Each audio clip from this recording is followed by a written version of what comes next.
that really corresponds to the court fool. And there isn't. There is, of course, the political cartoonist, there is the satirist, there is the commentator, but he doesn't sit in the president's office. And the president can ignore him altogether if he so chooses. We don't like nowadays anyone to suggest that our social institutions are not altogether serious. We can't stand it because we're much too insecure. And this is a very dangerous state of affairs. And so it really is high time that in many ways the institution of the fool was reintroduced. Parallel to this, in some ways the fool, or the joker, and the monk have a parallel function. The monk is a person who abandons society. He is an outlaw, only he's an outlaw on the upper side instead of on the lower side. As the ordinary criminal is, as it were, below caste, the outlaw, in the sense of the monk, is above caste. And in the Buddhist religion, at its inception, the followers of the Buddha wore those dark yellow robes because those were the garments of criminals. It's just as if today the kind of blue jeans they wear over in San Quentin and go around in those, or the old-fashioned striped things that were put on jailbirds. And so they took on the garments and external appearance of the lower outcast, but they were in fact respected as upper outcasts. But in modern society, it is very, very difficult to be in that position. For example, in such a true republic as France, every monk and priest is subject to military service. That is not true in the United States, nor is it true in England. They are not quite so republican as the French.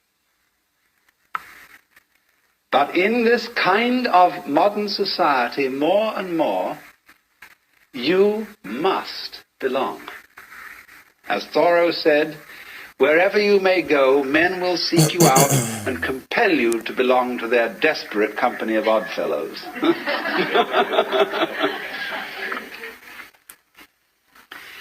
And the monks that exist today, Catholic monks and Anglican monks, are really a little bit of a freak in our society. They represent, in other words, the opinions and the discipline of a particular sect. They are not really, they have no actual official and social recognition. Because, you see, our society cannot stand non-participation. It cannot stand really fundamental criticism. And so it's in a very, very weak state. I remember as a boy in London going off to Hyde Park Corner and listening to people orate against anything they wanted to orate against. They could criticize and vilify even the most sacred institutions, and the police would stand by and pay no attention, sort of lean against the lamppost and let it all go on. And that's because as a whole in those days had a tremendous sense of security. They knew they were right, and therefore there was no point stopping anybody from criticizing them. But when you're not sure you're right, you have to stifle criticism completely. And the worst kind of criticism is the person who pokes fun. non-participation of the monk isn't so bad. But the person who somehow suggests that society occasionally is something that needs to be giggled at, you see, this is the whole position. The joker doesn't outrightly deride things. He's not a slapstick comedian. He gives people the giggles that they thought were terribly sacred. And that is extremely demoralizing. So, in our day and age, you see, you must belong.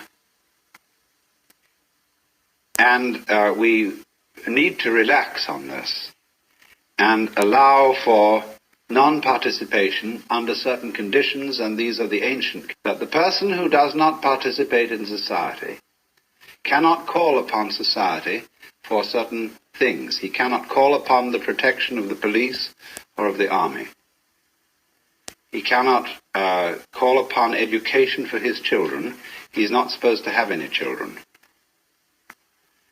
He may, I suppose, in this day, what arrangements he chooses about his love life. But he mustn't be the head of a family, and he mustn't feel entitled to the protection and support of the community. If the community respects him and wants to support him just out of its own free will, then that's their affair. So that's the way of the monk.